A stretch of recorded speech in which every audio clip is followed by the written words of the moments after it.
The first time the alien fleet entered the solar system, they did so in overwhelming force. Hundreds of ships, vast and monstrous, each one a testament to their technology and power. The Oth'rak were known throughout the galaxy as conquerors, a race that had subdued dozens of civilizations with ease. When they arrived in the solar system, it was with one purpose: to destroy humanity and erase any trace of Earth from the galaxy. Earth, with all its noise and chaos, was seen as a primitive and dangerous planet, barely worth noticing in the grand scheme of galactic politics. The Oth'rak had no use for such a world, and their arrival was nothing less than an extinction-level event. The first strike. The Oth'rak had no need to negotiate or parley. They communicated with simple gestures, their translators having already decoded humanity's languages. Their first action was to unleash their primary weapon, a massive energy wave capable of wiping out entire continents. The planet trembled. The ocean swelled, and the sky turned black. Cities vanished in seconds, and human civilization as it had once been was reduced to rubble. The Oth'rak had calculated that they only needed a few strikes to ensure the extinction of the human race.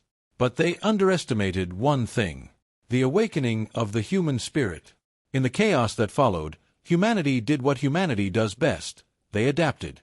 In bunkers, underground cities, and on the fringes of the shattered continents, small pockets of human survivors began to regroup.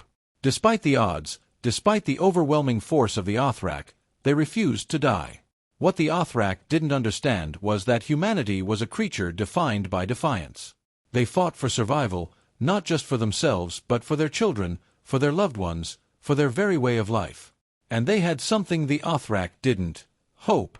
They had the spark of a will to resist that could never be extinguished, no matter how much their enemies tried. The human rebellion.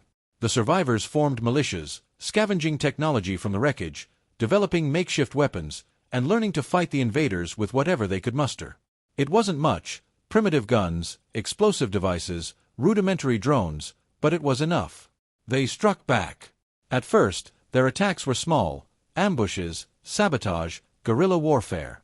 The Oth'rak laughed at these feeble attempts, dismissing them as nothing more than pests. But then, something unexpected happened. Human ingenuity began to shine. A group of survivors, engineers and scientists, managed to salvage a disabled Oth'rak warship. They reverse-engineered its technology, modifying it to fit their own needs. The result was an unprecedented achievement: an Earth-built spacecraft capable of space travel. It wasn't much, but it was the beginning of the human response. Meanwhile, underground, a hacker collective had managed to infiltrate the Oth'rak communication networks. They learned about the Oth'rak's true plan. They intended to leave a final, devastating weapon in orbit around Earth, one that would completely obliterate the planet's remaining infrastructure. It was humanity's last chance to survive. The final battle. The Oth'rak made their mistake when they underestimated the ingenuity of human minds working together. On the day of the final battle, the Oth'rak fleet hovered above Earth's atmosphere, preparing to deploy the final weapon. Earth was all but defenseless, the surface a wasteland. But what the Oth'rak didn't know was that humanity had already made their move. A fleet of human ships, crude but effective, launched from Earth's orbit. These ships were powered by stolen Oth'rak technology and driven by human will.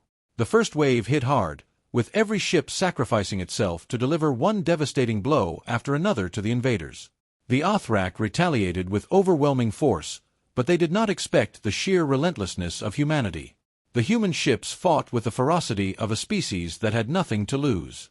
They dove into the heart of the Oth'rak fleet, ramming their ships, delivering payloads of explosive charges, and using every last ounce of fuel to make sure that they were not just fighting for their own survival, but for the survival of every human being left.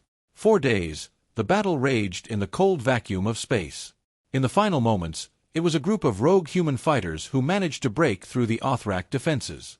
They launched a coordinated assault on the Oth'rak's central command ship, piercing its shield and taking out its weapon systems. The Oth'rak flagship fell, and with it, their hopes of wiping out humanity. The aftermath. Humanity won, but at a tremendous cost. The Earth was still scarred, its resources depleted. The Oth'rak, though decimated, had not been entirely driven from the solar system, and it was only a matter of time before they would return. But humanity had proven something that day. They had proven that no matter how dire the circumstances, no matter how outclassed, outnumbered, or outgunned